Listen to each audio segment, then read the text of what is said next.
Okay, good afternoon. Welcome to the May 26th meeting of the Oklahoma City Planning Commission. I'd like to welcome you to our meeting. If you'd like to speak to us today, I appreciate if you could come up and get a speaker form from out front and deliver it to our secretary. Our instructions for our meeting are set out on the back side of our first page of the agenda. Please, if you wish to speak, approach the podium. We'll call you. Speak to the commission. Try not to talk to the other applicant or the other persons on the other side of your case. Keep your answers and responses brief, direct, and to the point. We'll all have a happy meeting and get out of here in a timely fashion. So, that being said, Aubrey? Yep. First item on the agenda is the receipt of the minutes for the May 12, 2016 meeting. Motion and a second to receive the minutes of the May 12 meeting. Cast your votes. Those are received. We do have some requests for continuance of items on the agenda. That would be item B13 for case CE 932 to defer that into June 9th. Case item B14 for PUD 1614 defer to June 9th. Item B15 for case SPUD 901 defer to June 9th. And item B16 for ABC 854 to withdraw completely. Is anybody here to speak to us on the items just read? Commissioners, action on these continuances? Motion is second to move the continuances as read. Cast your votes. Those are approved. Any new requests for continuance from any members of the audience? Okay. With that, we have, I believe, 4 items on our consent agenda. Item 1 is case C6808, the final plat of Valencia, Section 9. Item 2 is case C6818, the final plat of Sierra Vista. Item 3 is case C6819, the final plat of Kingsridge West, Phase 3. And item 4 is C6820, the final plat of South Portland Commercial Park. Commissioners, any comments on any of the items on the consent docket? Anybody here to speak to us on any of the items of the consent docket? Commissioners? Move the consent docket, please. Second. Motion is second to approve the items on the consent docket. Cast your votes. Those items are approved. Our first item under items requiring separate vote is case SPUD 900 to rezone 25 East Park Place from R4 to SPUD 900. Good afternoon, David Vox, 522 Colcord Drive. Here on behalf of the applicant, also with me are Mike Lyons and Ford Fentress with OG&E. This is a SPUD that is part of a coordinated effort with both the city and Ocura, in which OG&E is relocating the substation currently located at 10th and Oklahoma to a portion of the site that we're seeking approval on today. And as part of that agreement, the property owner to the west of the northern piece of our site has worked out a deal and is in need of additional parking based on other developments. And so what we're seeking to do today through this PUD is to allow that process to go forward. Again, we've worked hand in hand with the city and Ocura to make sure this happens, to allow that substation to be relocated to this site. There are 2 TEs. We do agree to both of them. However, on TE number 2, it asks that the base zoning be set to DTD1.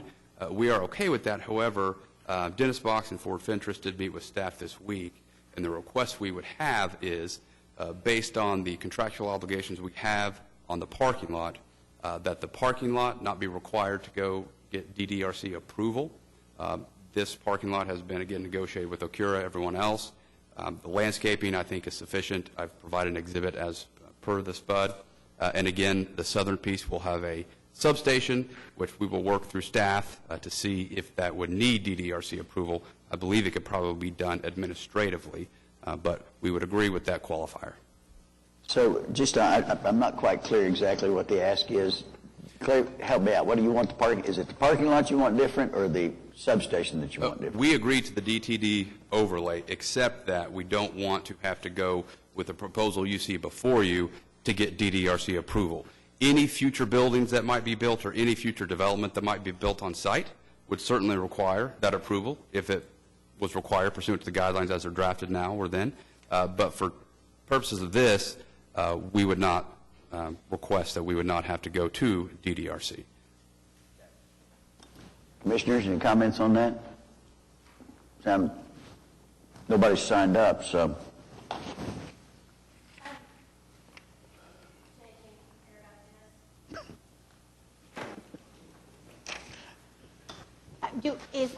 How do you feel about that, about the not having it go to design review? I think it's fine for this because what you see is what you're going to get. Any future buildings or any future development other than this would require to go back before Yeah, council. I think I'm kind of okay with that. Second. Okay, a motion and a second to approve item 5 as conditioned. Cast your votes. That is approved. Thank you. Item 6 is PC 10453 to rezone 11221 North University Avenue from R1 to R2.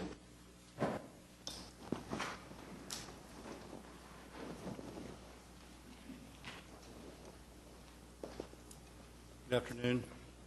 Tim Johnson with Johnson Associates representing the applicant. This is a passed-over piece of land that is has developed over time very slowly. There's been a few projects added probably in the last 10 years in this area, but it's a lot of individually owned property that has been collected over time, and there's still some individual pieces that lie between some of our pieces.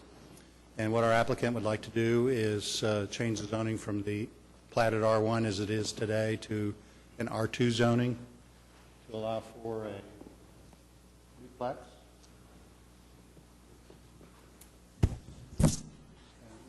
This is the style that they're after. It's very standard residential looking. The height restrictions for R2 are the same as for R1. It's just that there will be a slight density increase. The lots that are out there now are platted 25-foot lots, which have been developed on recently on the PUD 108. I think that's what that number is. Those are houses that are on 50-foot lots. So there's two 25-foot lots creating those houses, or total lot, and so the density there is pretty tight. If we were to do that same development on this tract, we'd be at 160 homes, with the duplexes we're at 226. So there is a slight increase in density because the duplex lots are 70-foot wide versus 50-foot wide. So the staff does not have any technical evaluations. They recommend approval. We did have one letter from a neighbor, but it didn't have any phone number on it to call him back, so I haven't spoke to him. So I don't know if anybody's here to speak on this. Nobody signed up. Is anybody here to speak on item number 6? Commissioners? You're not going to replat this, are you? I mean, you're going to put the streets through as they show on the existing plat? We will have to replat to allow for the 70-foot lots, otherwise we'd be doing 100 lot splits. Okay. But The street otherwise- alignments will stay as they are. And we will only replat those lots that we own, obviously. The other lots that are owned by others will remain as currently platted. Are we trying to acquire those lots? They have been. And a lot of the people that own those lots don't live in the state. So they've been trying. And if they're successful, they'll try to package them together and come back. Okay. I'm pretty familiar with this area. I think this is an upgrade. I was not able, as Mr. Johnson said, to contact the gentleman who submitted his letter of protest, but a number of the points that he raised are not really points that are affected by this zoning. He's concerned about carports and things like that, and I mean, people out there right now could put carports up tomorrow, so unless they've got restrictive covenants or something to prevent that, but in which case that won't be affected by the zoning either. So I'm going to move for approval. Second the motion. Okay, a motion and a second to approve item 6. Cast your votes. That item is approved. Thank you, Tim. Item 7 is PC 10454 to rezone 1601 Northwest 45th Street from R1 to R3. Is the applicant present on items number 7?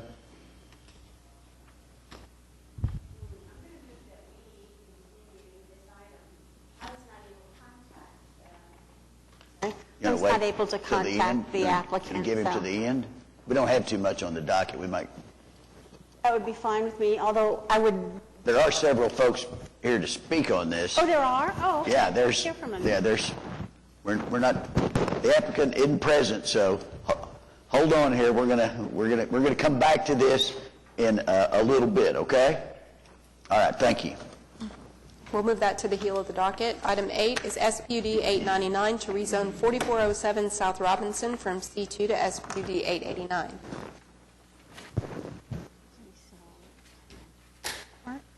Good afternoon, Mark Grubbs, Grubbs Consultant on behalf of the applicant. What you have before you today is a single-use spud for personal storage use. Property is currently zoned C2. The land has been vacant for decades, and we feel that this would be a great improvement to the area, quiet neighbor.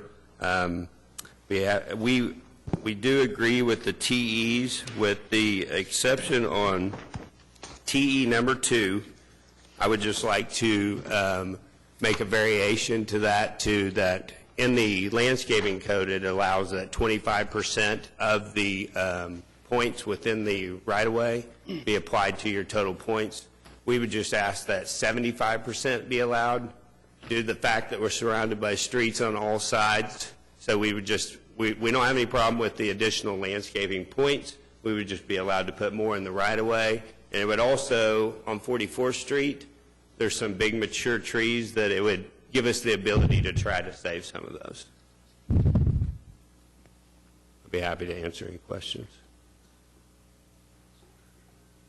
Commissioners, nobody signed up on this. Any questions for Mr. Grubb?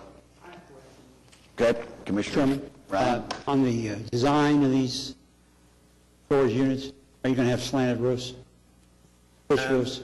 The office typically has a steeper pitch, but they have a slightly sloped roof, minimal, 1/4 inch per 12. Thank you. Thank you.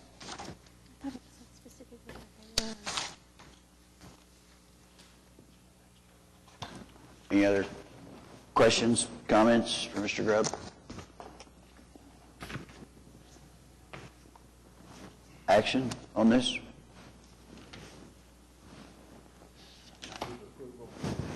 Thank you. With the condition that he's stated with respect to the landscaping? All right. Okay. Second. Motion is second then to approve item 8 with the condition regarding the landscaping points that Mr. Grubb raised. Excuse me. Cast your votes. That's approved. Item 9 is CE 934 to close the alleys located in the same area of the previous application. Grubbs Consulting on behalf of the applicant, accompanying item to close the alleyway here. We have been working closely with ONG, OG&E, and the City of Oklahoma City. We have got, we're going to grant an easement to ONG. They're a little bit out of that alleyway. And OG&E is taking their facilities out of it. Oklahoma City, we're abandoning the existing sewer that's within it. So, Questions, Commissioner? Just a brief question. When do you plan to take this to district court? say it again. Are you planning to take this application? Yeah, it would vacate in district. Yeah. Thank you. Thank you. Action, Commissioners? Go ahead. Motion is second to approve item 9. Cast your votes. Thank you. That's approved. Thank you, Mark.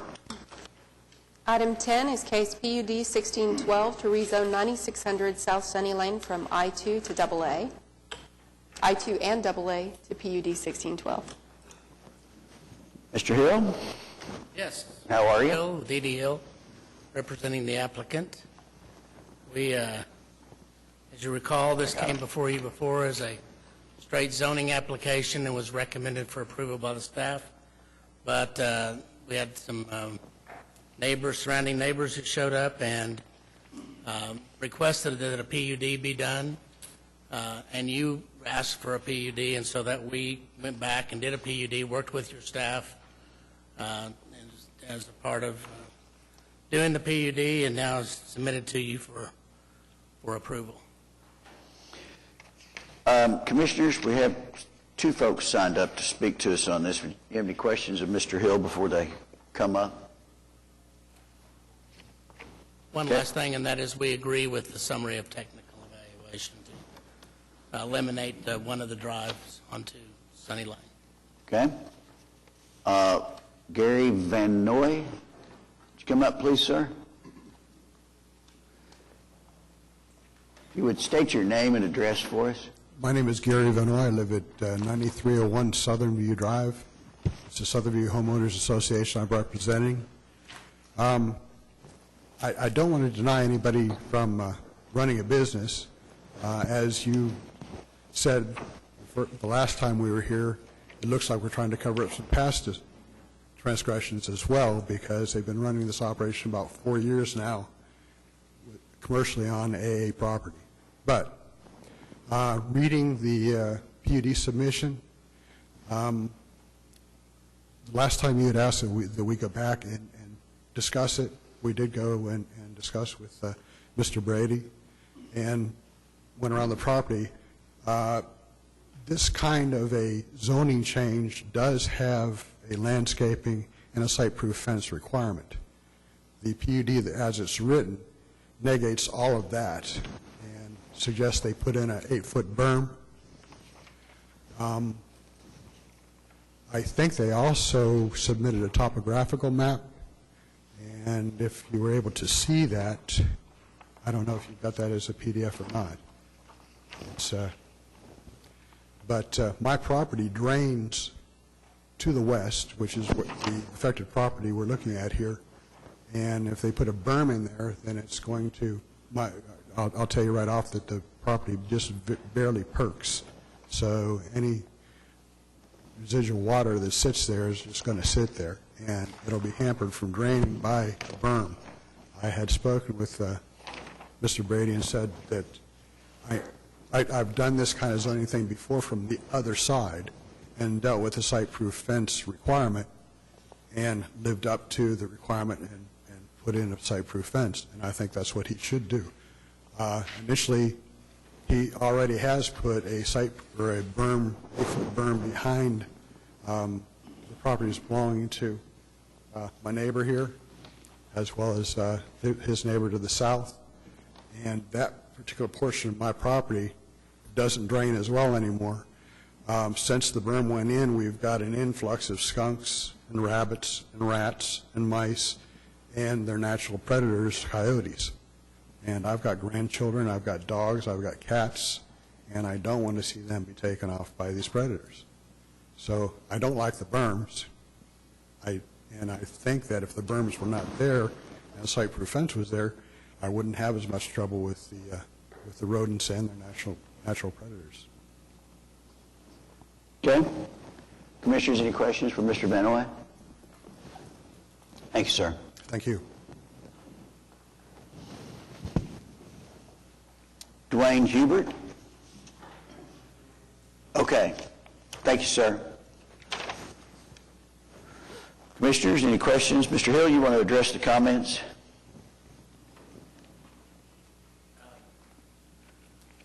We were under the impression, and we have been told, that the neighbors liked the berm, and so that's why we went that way with the berm.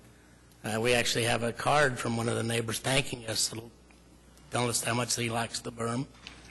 I mean, if it's the commission's wants us to put up a site-proof fence rather than a berm, we'll be happy to do that, but actually the berm will provide better site-proof screening than a fence would in this instance.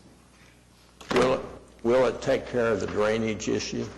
We will take care of the drainage issue and analyze if there's any drainage, and if the issue needs to be taken care of, if there is, we'll put a break in the berm or find a way to adequately handle the drainage. Yes. guess I have a question of Mr. Van Hoyt. Is it Van Hoyt? Would you come on up, please, sir, so we can make sure we get your comments on that? That's okay. You can go to this microphone over here if you'd like. In Thank you. addition to the berm, they are also going to be required to erect not a site-proof fence, but... A chain link fence with Right. barbed wire. So do you think that that combination would answer your concerns about site-proofing and the predators? That won't address the issue of the additional wildlife. It won't? No.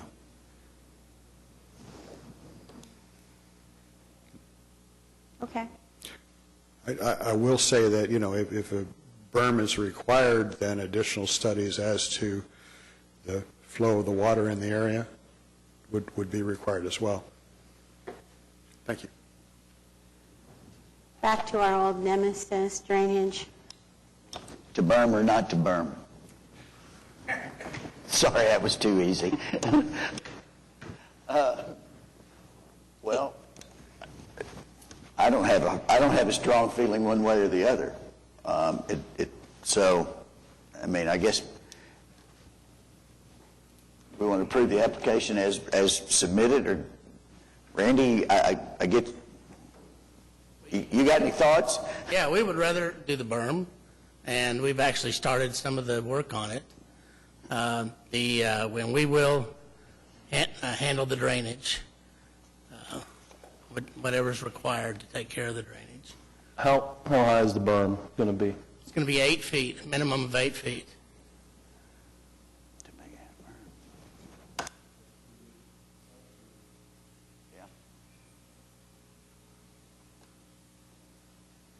It's difficult, I mean, without Commissioner Allen here, to choose. I personally would, I think, prefer the berm, but, and if there are people who have been privy to those conversations who also, maybe you're not here today based on the assurances that there's going to be a berm, I hate to suddenly change the applicant's mind about that.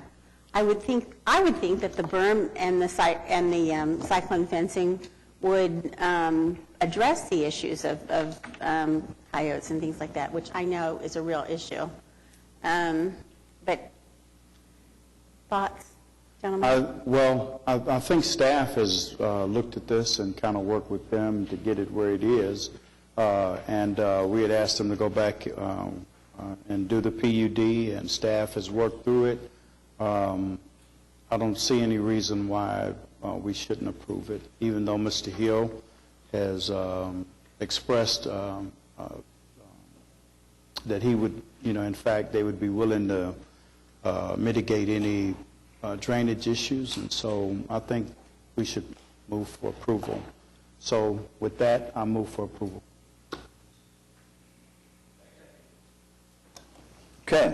Motion is second to approve item 10 as submitted. Cast your votes. That item's approved. Thank you all for coming. Appreciate it. Item 11 is PUD 1613 to rezone 6200 Northwest 164th from AA to PUD 1613. Good afternoon, David Box, 522 Colcord Drive, here on behalf of the applicant, as well as Mr. Anderson is here with me. We have a PUD taking this site from AA to an R1 PUD. We'll have lot sizes that range from between 9 and 10,000 up to almost an acre. We do have a conceptual site plan, and you can see these two large spots in the back are two large lots. One is half acre or so, one approaches an acre. And so with that, we do have some TEs. 1 and 2 we agree with, and 3, 4, and 5 we have already modified the master design statement and do agree with those as well. So we would ask for your approval. Nobody signed up. Motion is second to approve item 11. Cast your votes. That item is approved. Thank you. Thank you. The last item on the agenda is an ordinance that's going to be introduced, and there's a presentation with that. So we thought we might want to ask again on item number 7 if the applicant has shown up. That's what we're doing. That's where we're at. So Item number 7 is the applicant present, Mr. McCrory. He's not here today. Typically, we would agree as a commission to continue this item to our next meeting, which would be June 9th, I believe. Since there are several folks who have signed up, I guess we would inquire, is that agreeable? I mean, can you come back on June 9th? No. Is it agreeable because you don't want to come back or you can't come back? Okay, that's fair. All right. All right, maybe we could, we'll hear the folks that can't come back on June 9th, and so I guess that'd be you two gentlemen. Can we hear? Let's hear first from whichever one of you wants to come first. Flip a coin. Would you please state your name, sir? My name is Don Estes. I've resided at 1605 Northwest 45th Street since 1944. My family has been there since 1944. I'm aware of the neighborhood. The neighborhood has changed as single-family homes. They've been redone. It's always been that way, except for one time on Northwest 46th Street when there was six condos built in 1950, in the 50s, and they were going to be townhomes. And those townhomes had gone from townhomes to rental to all kinds of drug paraphernalia, people back there with loud music, and now it's rent to own behind us. And so that neighborhood has changed from that area back there. But also, the neighborhood is single family. It's wide variety of different types of people, single, Vietnamese, black, Mexican, but they're all single family homes. It's a good area for people to get into a home cheaply. And this is, it's basically a family area. And to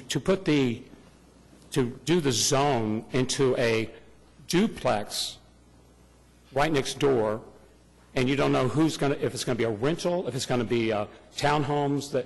That's not been, nobody knows. They're not here, so nobody knows what's going to take place. But there is another place up the street. There are 3 duplexes which were built in 1950, and they have been there, and they have gone through they've dilapidated, and so it just hasn't worked. So there's a big problem with that there. But the rest of the neighborhood is changing. They're remodeling the homes. They're nice, decent homes for people, first-time buyers to come in. And I don't understand why they want to do a duplex there, because we know what has happened every time that of all these years, what has taken place. And it should be kept in that kind of area, but not doing the change. It should just stay the way it is. Thank you, sir. Any questions for Mr. Estes? Okay. No questions. Can you tell us exactly where your home is? It's on the west side of that,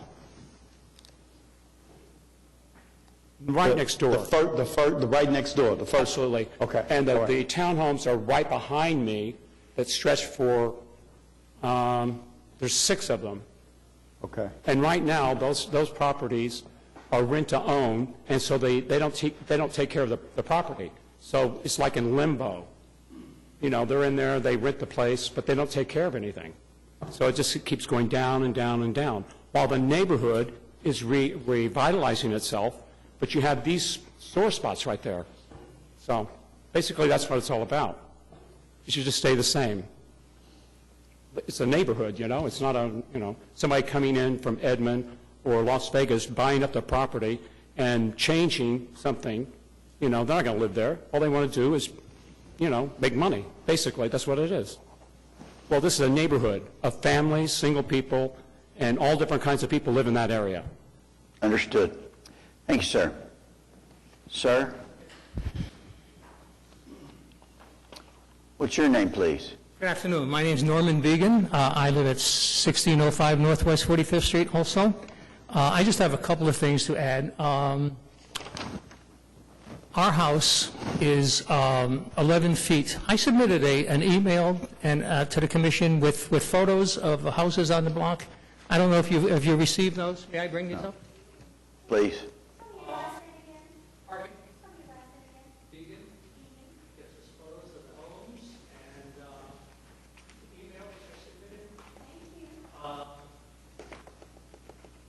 Yeah, our house is, right next to the house is a driveway.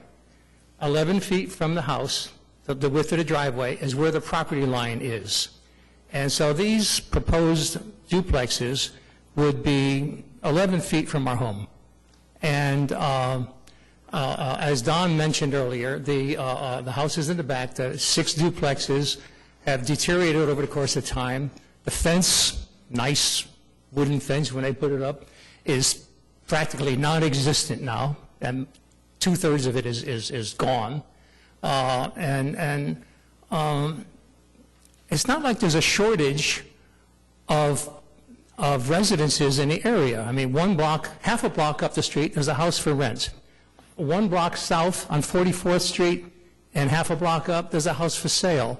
Within a few blocks of this proposed property, there are several houses for rent and for lease. Now, for someone to come from Las Vegas and open up a CRAD capital in Edmond and come down here to build duplexes, which will deteriorate our quality of life, I don't see the necessity for it. Okay, you see, when you get to be 73, your train of thought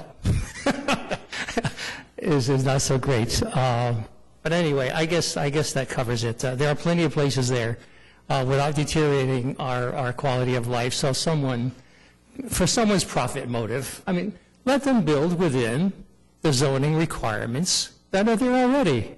They don't need to come in and change the zoning requirements. Anyway, thank you very much. Can I ask you, have you been in contact with the developer? No, Don and I are out of town. We're performers. We're out of town a lot. And so my understanding is that the owner came around the neighborhood asking people, what they thought about it, and some people agreed to it. But we were out of town at the time. And we're leaving town again on the 6th. That's why we will not be here for your next meeting. Okay, thank you. And we'll be gone for 2 months. Thank you. Is the lot currently vacant? Excuse me? Is the lot currently vacant? No, it is not. The lot right now has a house which is half demolished right now. They're in the process of demolishing it so they can build a nice single-family home there.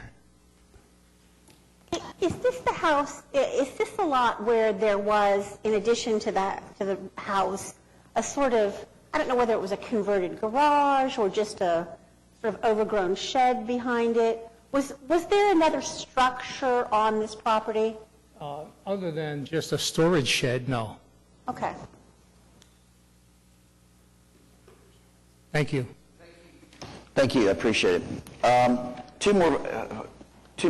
Two more people are signed up. The applicant's not present, so we will continue this for 2 weeks. Mr. Rex and Ms. Niblett, can you come? Are you able to come in 2 weeks? I will be here, but can I make just a short comment? Simply, Come up. I initially signed. Wait. Nathan Rex. Thank you. 1604 Northwest 45th.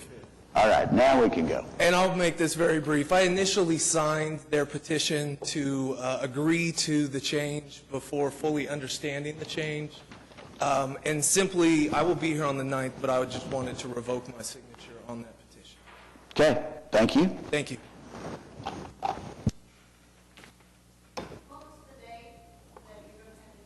June 9 is our next meeting.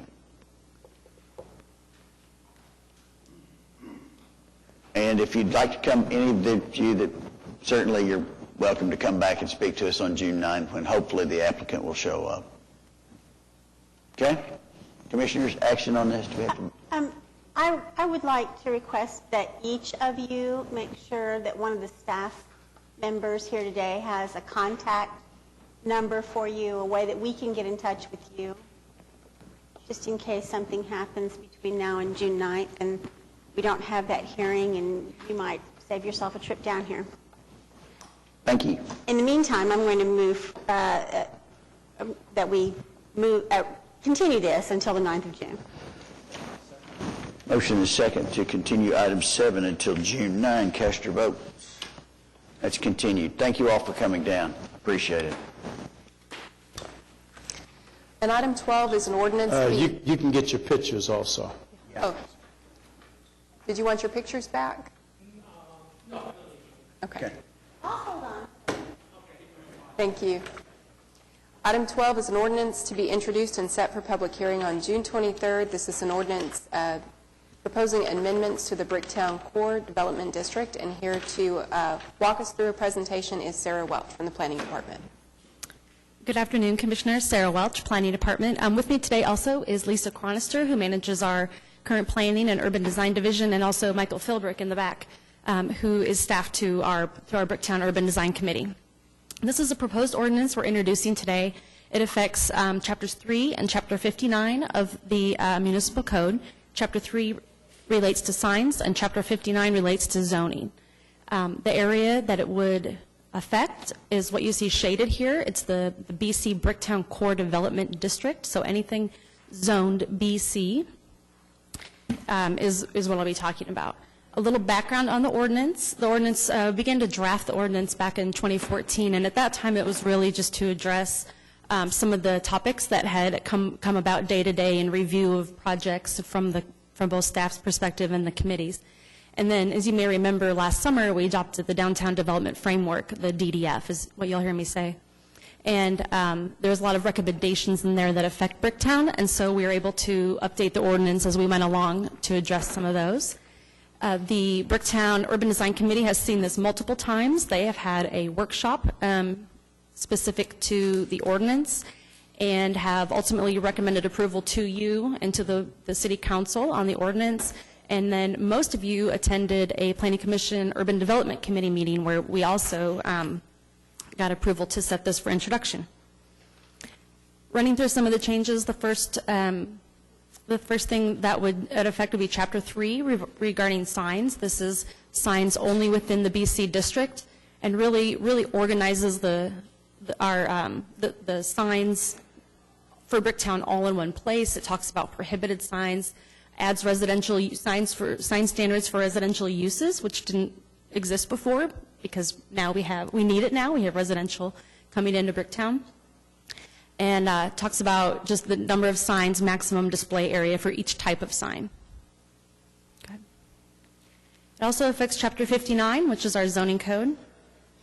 Several administrative topics it covers, one of which is that it increases the number of committee members from 5 to 7, and it talks about the requirements to be a member on that, for those extra members on the commission.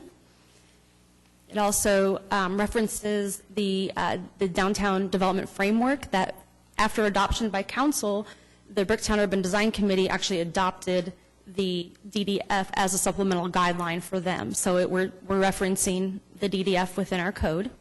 And it changes the maximum number of certificates of, or the maximum number of extensions you can have for a certificate of approval. Every project in Bricktown requires design approval. Right now, that can be extended up to 4 times or 8 years, and we're recommending to change that to just 2. Extended how many times? Currently, you can extend it up to 4 times, and each one is for 2 years. Okay.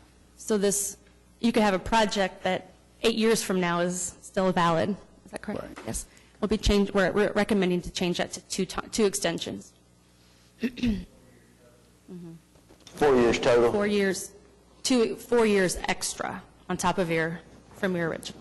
Okay, thanks. Okay.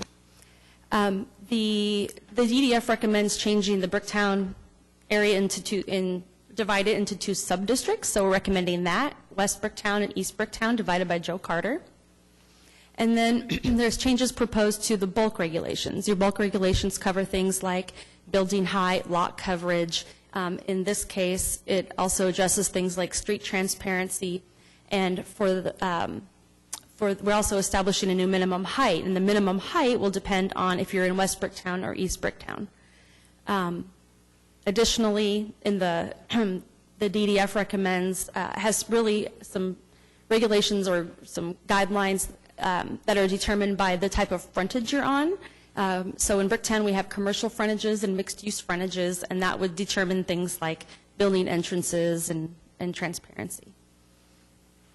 There are changes to the use regulations, and I know, like, this commission, these are the types of things that you will be the most familiar with. For instance, it's deleting artistic graphics. That was a use unit that only existed in Bricktown. We're proposing to remove that in favor of murals. Murals is also a use unit, and that would become a conditional use in Bricktown. And then we're recommending to add the antenna use unit into the BC district. That's something that is also conditional in most other districts in the city. And before now, you'd have to come in for a SPUD in order just to be able to put an antenna in Bricktown, and those would be per the existing conditions that exist citywide. Okay, and then we're also, what this ordinance would do is it would require an ABC3 overlay for bars and taverns. Currently, Bricktown is the only district that doesn't have any additional zoning process to establish a bar or a tavern. So this would be adding the ABC3 overlay and require new bars and taverns to come in for that zoning approval from a recommendation from this body and ultimately City Council. There are changes proposed. Can I ask? Sorry. Sure. How will that work with, assuming that we move forward with the proposed changes that we're going to make to the ABC? I mean, I know ABC3 is still going to require specific approval. Correct. So the timing of this ordinance is going to be before getting the changes made to the ABC zoning. If that's approved, it will change ABC3 zoning to a special permit process, and that will be citywide. So anything that would be zoned for the future would be subject to the special permit. So this will go into effect now. So if we do that, that will over... We would need to modify this district to have an SP attached to that use. Okay. So there might be places in the code where we need to go back and update once we decide what we're doing with the ABC. Okay. Thank you. There are changes proposed to the development regulations that affect Bricktown. These are either existing or slightly modified or new, depending on the recommendations in the DDF. But that addresses things like the building frontage, landscaping, sidewalks, building materials. And then the Bricktown Urban Design Committee and staff are also charged with using the design guidelines to evaluate projects. And so we are, some of the changes to the design guidelines include things like the development pattern, looking at the development pattern of proposed projects, pedestrian circulation, parking, vehicular access, protecting on-street parking, access to parking garages, that type of thing. Also includes the design guidelines are now trying to clarify for the Bricktown Urban Design Committee differences or give them guidance for new construction versus those historic buildings, and also introduces more contemporary materials where appropriate. And then finally, this ordinance would establish pedestrian zone design guidelines. This again is from the Downtown Development Framework, and it's setting recommendations for the width of the pedestrian zone and the different portions of that, which include like your storefront zone, the clear zone, and that again is new. The timeline we're at right now is we're here today introducing the item. With your approval, we would notice for our June 23rd meeting and bring it back to you for recommendation, and then it would move through City Council. There's 3 hearings required. That would be July and August. And Lisa, Michael, and I are all here if we have any questions for now. I have a question. Where in here did I miss it? I probably did. Public art talked about. Whereas public art talked about, it would fall under murals. Murals. But if it was a statue, it wasn't clearly not a mural, would that be applied? Applicable? I'll let Lisa answer that. Because I had a person from the Arts Council call me one time about they got turned down, they couldn't put a piece of sculpture in front of a building because it encroached on the right-of-way, and they were upset about that. Right. Lisa Chronister, Planning Department. All improvements to the exterior, anything that's permanently placed on the exterior requires a certificate of approval. And so statues and public art are part of that. Before they come to Bricktown, they go to the Arts Commission to evaluate their artistic integrity, and then we look at them for the physical placement to make sure it's not impeding pedestrian routes. But if it is in the public right-of-way, then it needs a revocable permit. So there are many layers. Again, that's just to ensure that it's not conflicting with anything else that's built. Thank you. So it can be done, but it's difficult. It can be done, but it's very difficult to do. It can be done. There's a process, just like anything else. Yes. It's okay. I've been around here several years. Commissioners, any additional questions? Perhaps a silly one. How many different sets of guidelines does the Design Review Committee have to operate under?